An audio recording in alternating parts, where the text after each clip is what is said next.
That doesn't seem very safe.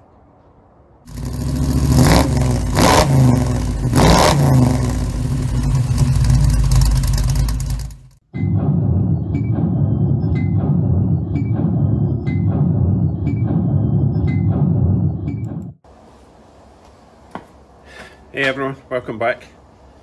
5 days to go. Right, today I'm really fed up with the seats wobbling about, so I'm going to get the seats out, finish off anything else I have to do in the interior, including some welding in that door panel behind the driver's door, and then finally get the seats back in, bolted in, get those plates on the underside, and then that's the seats done, and we'll hopefully get that crossed off the list. What else? It's getting a bit chilly, so jumper time. Not to worry. Right, let's get started. I have my seats out. You get a better view of what's going on in here. There really isn't anything else to do on the floor, but it's this panel. As you can see, it's not actually attached to anything at this side here. And as you can see, this whole panel affects the glass. So this needs to be solid. So I'm going to weld that on there to make that solid, and I'm going to put a little plate in here just to strengthen this jamb. So that shouldn't take too long. A bit of grinding, smooth this section down, weld it up, and then that'll be that sorted. Otherwise, good to go. I'd love to get that panel in the back, but it's not an emergency. Let me show you the driver's seat. So the driver's seat is a powered seat, which is nice, but it also had a seatbelt attached. One of these automatic retracting seatbelt jobs. Anyway, seatbelts would fail the safety test for this car because in 1936 they didn't have seatbelts. Therefore, if I present the car with seatbelts, they would be classed as aftermarket, and you shouldn't have aftermarket parts. It's one of these things, especially in a safety test. You got to be careful with specific things like seatbelts. I will be installing seatbelts afterwards for our own safety, but not for the test. Okay, also, you see that orange wire there and that black wire there? They control the power seat. So while I have access to these two wires, I'll put on some plugs, and then I can easily plug them into the wiring loom with maybe a 30 amp fuse. Something fairly meaty because the electric motor on a seat takes a lot of power. I don't want that coming off the ignition. I'll probably have it coming straight off the dead switch under the handbrake. So I will get my welder out and just patch up the little bits I have to do before I get the seats back in.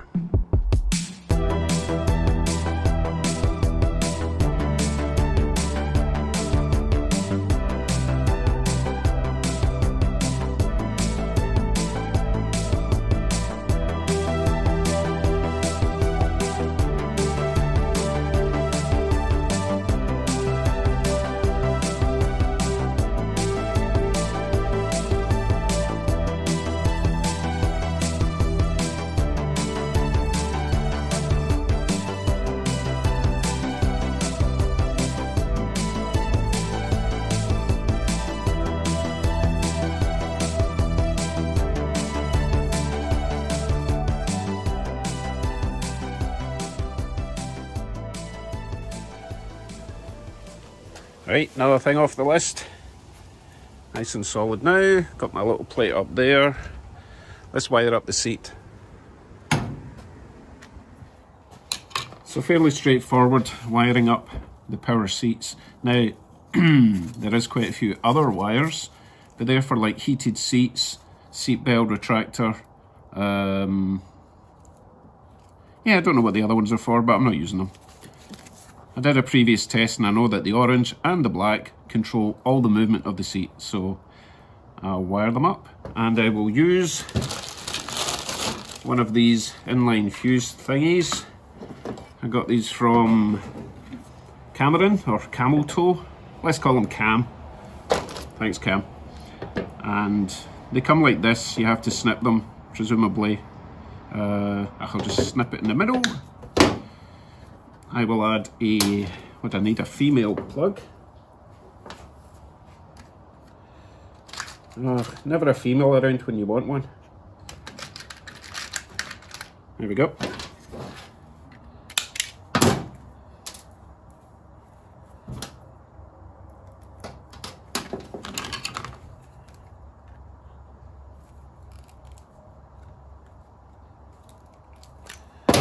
So that will go in there.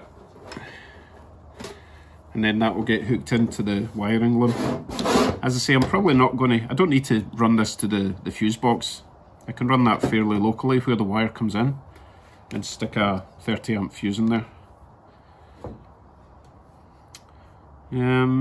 Yeah, it's quite a thick wire, so I'll probably use a 30. Might use a 25, I'll check that out. And then obviously I'll just run a black wire. Probably make that fairly local. I don't need to run that up to the fuse box either.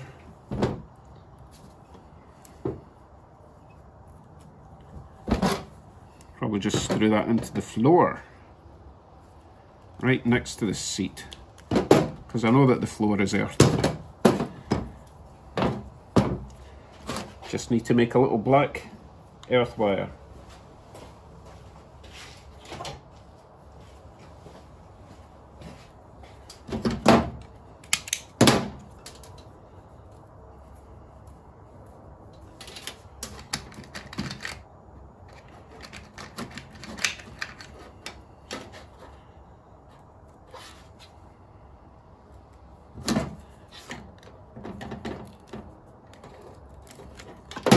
I'll put a ring terminal on the other side.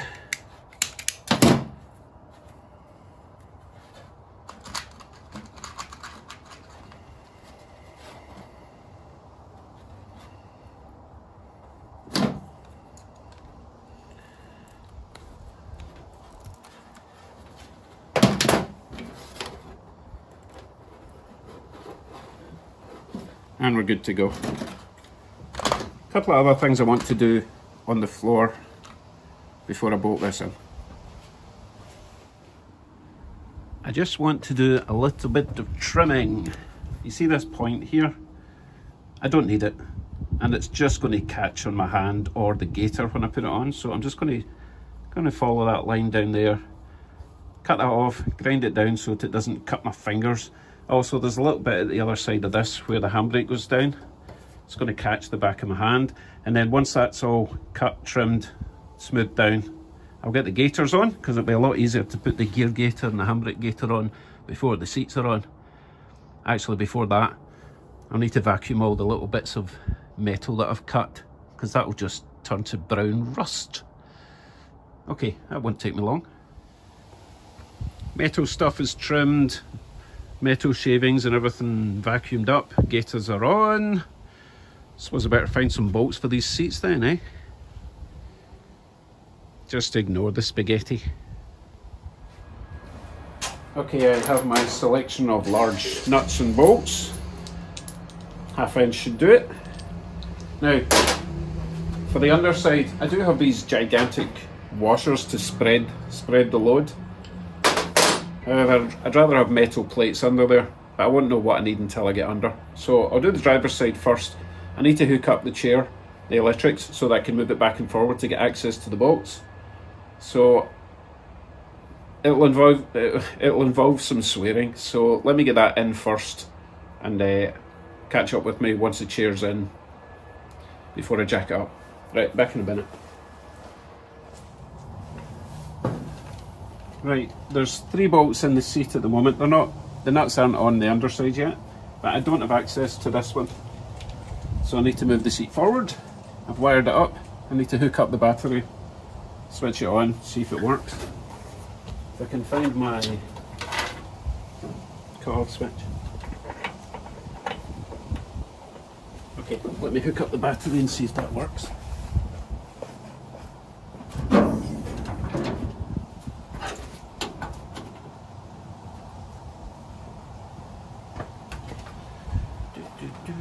So, switch that on. Now, because I've wired it before the fuse box, I shouldn't have to turn the ignition on. Here we go.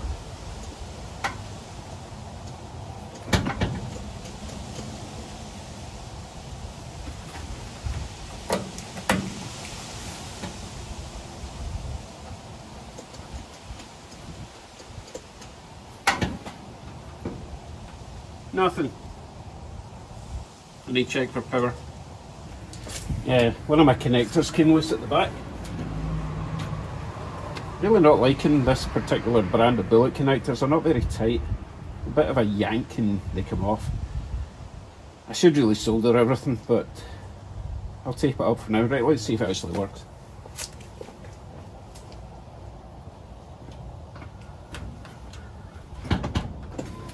There we go.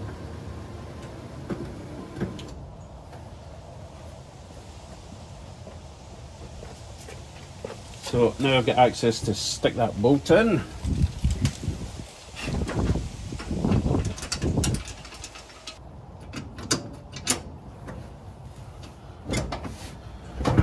Okay, obviously it's not quite even, so I'm going to have to make a little spacer for the front left. Okay, let me get on with this. I need this done today. Okay, driver's side is in. Let me get it off the jack and see how it looks.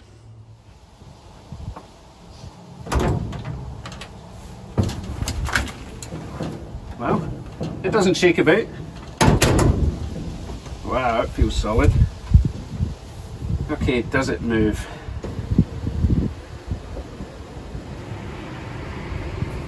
Ooh. For we short people. Ooh. Need some oil.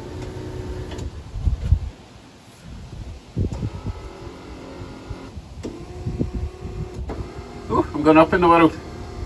Excellent.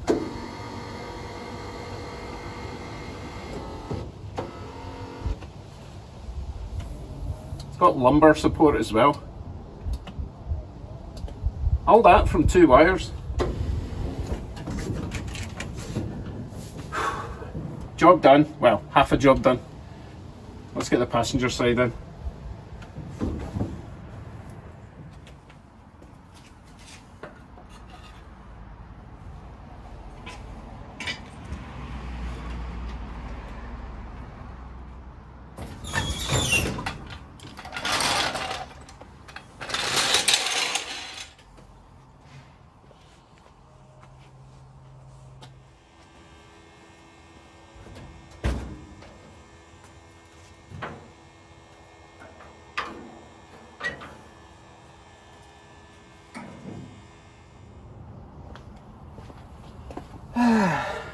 Well, that took all day.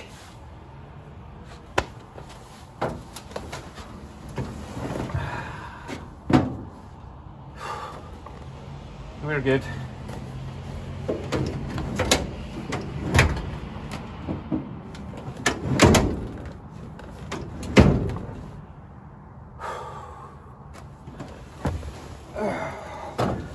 Right, let's go see the list.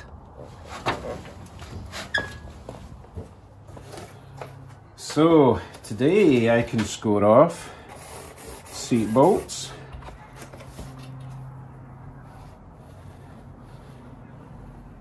weld side panel, buy Sharpies. That wasn't immediate, but I can score off anyway. What else to do? Is that it? Is that all I done? The seats? Ugh. Okay. You know what? Seats was quite important.